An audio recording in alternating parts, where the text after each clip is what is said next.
Hi you guys. So today I know you guys are seeing a different background than what you normally see, and that's because we are in my bathroom.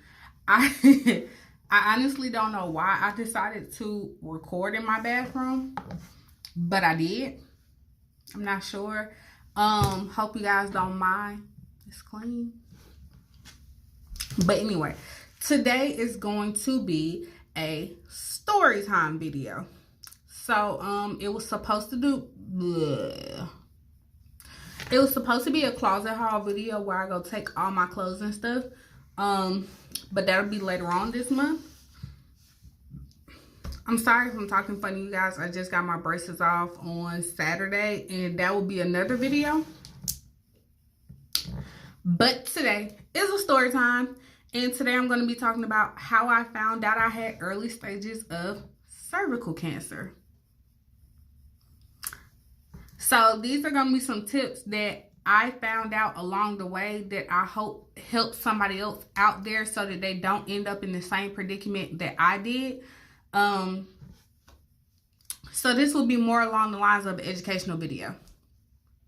So let's go back to when I found out. This is not a sad video, you guys. That's a disclaimer. It's not a sad video. So this was back in January of 2016. I went to the doctor for my annual checkup, you know, just trying to make sure everything was all good down there and I wasn't having no problems, and, you know, just going in for my annual. And I went in, you know, they say basically if they call you, there's something wrong. If they don't call you, everything's fine. So I'm like, okay, well, I don't never get no calls because everything's normally fine. I just got to go in. So I go into the doctor and they call me. So I'm like, okay, hold on. Wait a minute now. What are y'all calling to tell me? What could you possibly be calling to tell me from my annual checkup? Okay.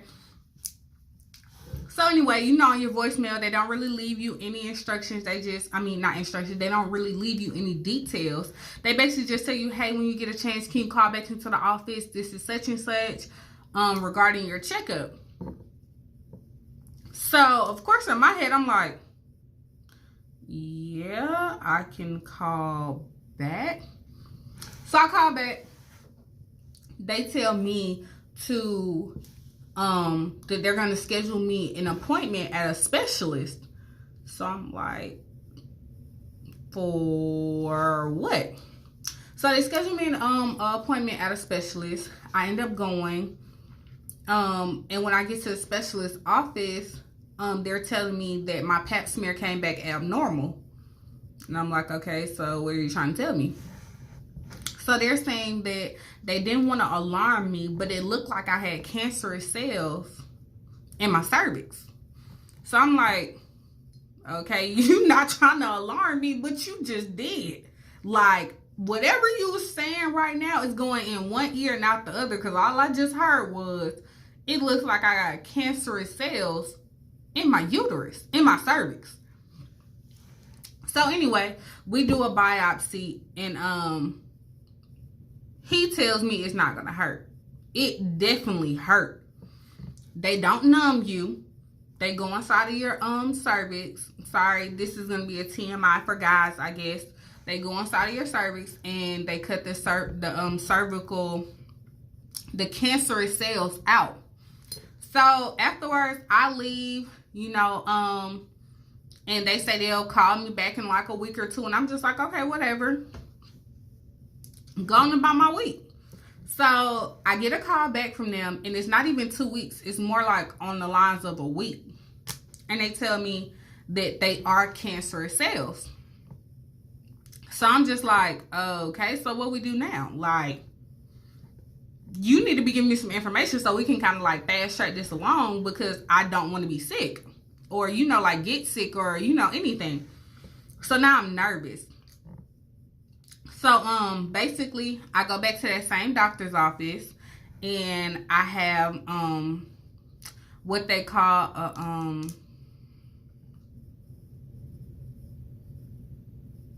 Can't remember the name of it. But basically, they go back and they try to cut most of the cancer cells out. It's not a biopsy.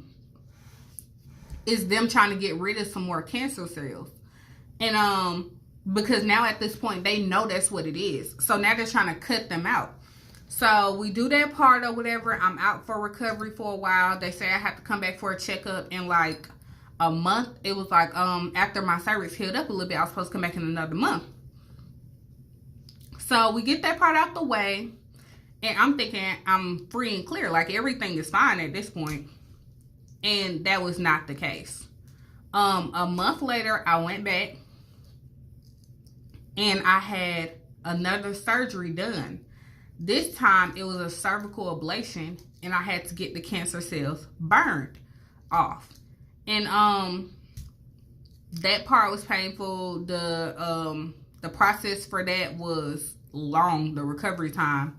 At least for me, because they sent me back to work after I had my second surgery. Well, after I had the biopsy in the first surgery, they sent me back to work. I was in so much pain at work that I wound up getting rushed to the hospital. And when I got to the hospital, they told me to stay out of work for a little bit longer because I really wasn't fully healed and able to go back to work. Well, I take that time off. I go back to work or whatever. Everything is supposed to be fine. So then I have this the cervical ablation done. I go back to work when they tell me to go back to work. I'm still hurting. And it's like, okay, this is the second time you guys send me back to work and I'm still hurting. Nothing's changed. And I feel like I'm still not healed. So they put me back out of work again. And after they burn the cancer cells off, they put me back out of work again. And I take this time to heal up or whatever. And they tell me to come back once my cervix has healed up. They give me a time period to come back, which was around May. So at this point, it's April. Because I had my biopsy done in February. Because my test results came back at the midpoint of January. They got me set up with a specialist in February. In March, I had my first surgery. And in April, I had my second surgery. So my follow-up appointment was supposed to be in May. So May comes. You know, I'm having pain still. I don't know what's going on. I go back to my doctor's office. The specialist that they sent me to, they say they don't know what's going on. So then they sent me to another specialist out on Camp Creek. She tells me that I need to have surgery. So June 20th, I have surgery. I found out I had a hernia and I had endometriosis. And so my pain was coming from the fact of me trying to heal from the surgery and having endometriosis. So that was how I found out I had early stages of cervical cancer. So after I had my surgery, they put me up on the watch. I was supposed to go for a checkup 6 months later. I went back 6 months later. Everything was fine, thank God. I went back a year later, which is 6 months from the 6-month checkup. Everything was fine. Now I'm supposed to go every year up until the 5-year mark. So that was 2016. I have until 2021 that I'm up under watch. So I have 2 more years to be up under my doctor's surveillance to make sure that nothing's coming back. But so far, every time I go for a checkup, there's nothing wrong. But I have missed my recent checkup. I haven't made my appointment like I'm supposed to, because I don't know if you guys have ever been through something like that. It kind of scares you to go back, because it's like every time you make those appointments, you're antsy when you have to go. And it's like you're just hoping nothing's wrong. Like you're just hoping. And I know to some people, it's like there are people out here who really are dealing with like chemo and stuff like that. And I applaud them, because even going through the situation that I went through, it scares you to never know if you're going to go back and something's going to be wrong or whatever. So I wanted to make this video to give you guys some tips. That's why I say, like, this is not a sad video. I want to do this video to give you guys some tips about what I learned along the way that could have possibly, I'm not saying it could have, but possibly could have prevented me from getting cervical cancer to begin with. For one, I did not know that I was on birth control for so long. I had went on Depo. I did the pill. I did Depo. I did the pill. I did the NuvaRing, and I did the patch, right? You're supposed to take breaks in between being on birth control. I didn't take any breaks. I went from one birth control to the next, and I was on Depo for like 4 years. Didn't even know that Depo could cause you to have cervical cancer. Just like I didn't know that when you're younger and they tell you to get like the Gardasil shot, I never got the Gardasil shot. Now, a lot of people will put the Gardasil shot and say that there is a strand of cervical cancer that comes from having HPV. That's not the type of cervical cancer I have, but getting the Gardasil shot will prevent against HPV and cervical cancer, because HPV is linked to cervical cancer. That's not the only way you can get cervical cancer, but it's linked to having cervical cancer. So I'm not trying to put you guys' business out there, but if you have HPV, you should go talk to your doctor to try to figure out how to prevent against getting cervical cancer. Ladies, even if you don't have HPV, for me, when the doctor told me and my mom, like, oh, well, the Gardasil shot prevents against HPV, in my head, I'm like, okay, well, I don't have HPV, so whatever. And then even when I found out I had cervical cancer and they asked me had I got the Gardasil shot, I'm like, no, that prevents against HPV and I don't have it. My doctor told me then that's not the only way you can get cervical cancer. Please make sure you are getting your checkups frequently, because I came in at the early stages of the cancer cells for me. My doctor let me know some people come in here thinking everything's fine after not having a checkup for 3 or 4 years, and then find out they're in the late stages of having cervical cancer. What is your doctor supposed to do then? So get your checkups yearly. If you feel like something is wrong down there, go get it checked out. And this is just me trying to let you guys know all birth control is not for everyone. Check to try to see what is best for your body. Everything ain't for everybody. So try to see what birth control out here is for you, because maybe the one you're on is not helping you, or it could be causing issues with you. Also, like I said, make sure you get your checkups. Make sure you're watching who you have sex with. You get what I'm saying? Because you can be getting STDs. STDs lead to infertility. It's just a lot of stuff that goes on with your lady parts. And I'm not a doctor. I'm not a scientist. I don't know everything. I just wanted to tell you guys some of the stuff that I learned along the way, which is to make sure you're getting your checkups like you're supposed to, which is every year. Go get your annual done.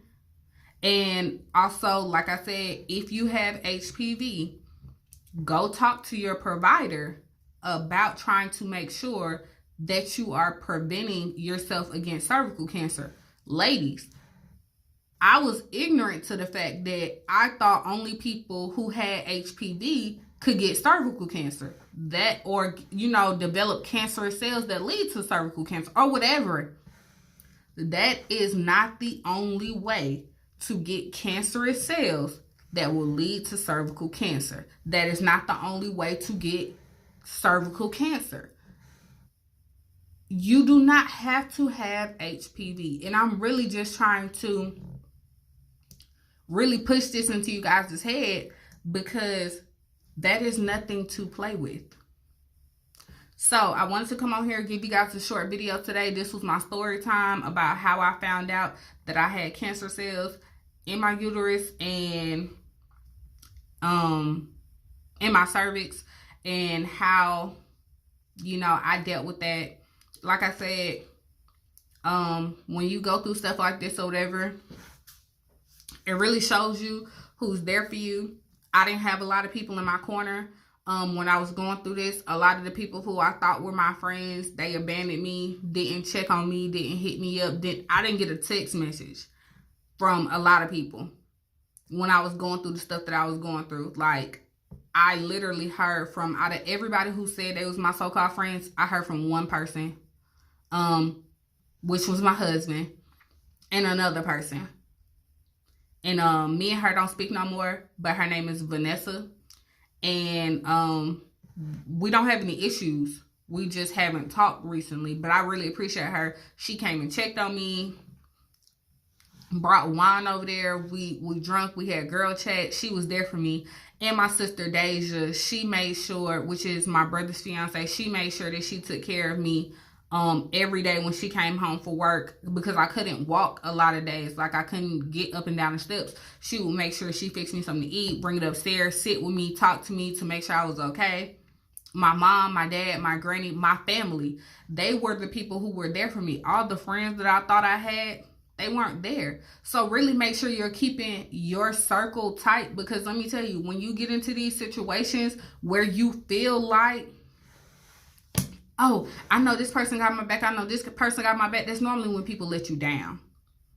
So make sure that you're taking control of your health, and you are really, and this doesn't just go for ladies, this goes for men too, and any other type of health condition that you guys may have. Please make sure that you take care of yourself, because nobody else out here is responsible for your health except for you. Nobody else is gonna love you enough to make sure that nothing happens to you but you. So really take control of your health. Take care of yourself. I know that, you know, in certain aspects of my health, like, I don't do what I'm supposed to be doing, but I'm trying. I'm taking one day at a time to make sure that I can live to see 80 years old, 90 years old, like some of the older people. So really, I just want to get on here and tell you guys that, and give you guys a story time. Like I said, I don't know if you guys are following the Facebook page, but I posted a Facebook Live earlier. I'm going to be doing an interview. I'm taping an interview this weekend coming up. It may be the video for next week. I'm also going to be doing a hair care video because somebody had requested it. Because I'm 5 years natural. I transitioned. I didn't do the big chop, and I've cut my hair 2 times. And my hair still is, you know, healthy and growing. And somebody was basically asking me, what do I do to my hair? What products do I use? So I will have that video coming. I also have a video, like I said, about me giving to the women's shelter. Clothes, shoes, purses, bras, all different type of stuff from before I had my breast reduction. I'm going to be giving all that different type of stuff to the women's shelter. I will post when I'm getting ready to do it, and I'll post the location and stuff so that you guys can give if you want to too. So that's the interview.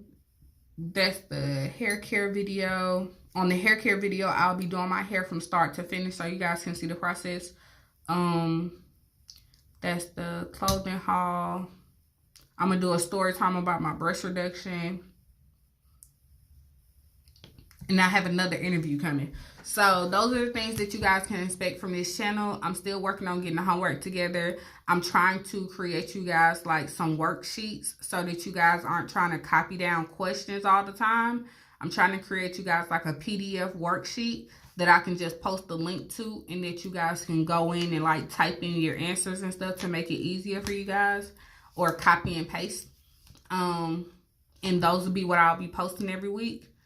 So yeah, but like I said, please be sure to go follow the Facebook and Instagram page, which will be dropped in the description below. Oh, I'm going to be doing a Q&A video too in the next couple of weeks. So guys, send me any questions you have, any suggestions you have for the channel.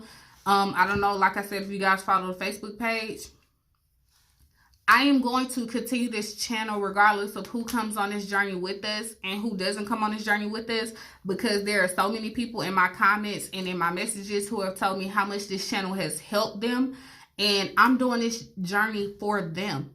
So even if you guys don't like the channel, somebody else will. That's not to say I don't want you guys to come along this channel. That's just to say I'm not doing this channel for one particular person. I'm doing this channel for anybody that it will help. So, continue to like, share, comment, subscribe on this channel. I will drop the Facebook and Instagram page for this channel below. Please message me any comments any suggestions, any questions that you guys have for the Q&A video that will be coming up. I'm an open book. You guys can ask me whatever you want to ask me. And also, if you would like to be a guest on the channel, please let me know. Thank you so much for watching this video. I love you guys. Have a great week. I hope this helped somebody this week. Like I said, I'm an open book. Please message me any questions that you have. I love you guys. Thank you so much. Bye-bye.